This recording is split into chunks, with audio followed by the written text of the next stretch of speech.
Hello everyone, welcome to my another mini blog. তো আজকে দুপুরবেলা একটু ঘুমিয়েছিলাম, বাবু যেহেতু ঘুমিয়েছিল। তো বিকেলে যখন উঠলাম তখন আমার বাড়ির সামনে দিয়ে একটা ফুচকা কাকু পেরোচ্ছিল। তো তোমাদের দাদা ওই ফুচকা কাকুকে দাঁড় করিয়ে রেখেছিল। তারপরে আমরা বাড়ির সবাই মিলে ফুচকা খেয়ে নিলাম।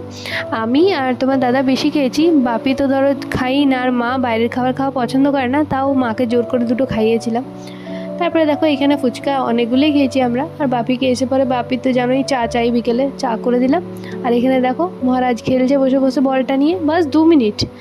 তারপরে এখানে বাপি আর তোমাদের দাদার কিছু কাজ ছিল, তো ওরা বড় গাড়ি নিয়ে বেরোচ্ছিল। তারপরে আমার ছেলেকে আর কে দেখে, ওর রিয়াকশান দেখো। মানে ছোটো বাচ্চাদের মনে হয় এরকমই হয়। তোমরাও কমেন্টস করে জানাবে কি তোমাদের বাচ্চারাও কি বাড়ির কেউ গাড়ি বার করলে এরমই করে।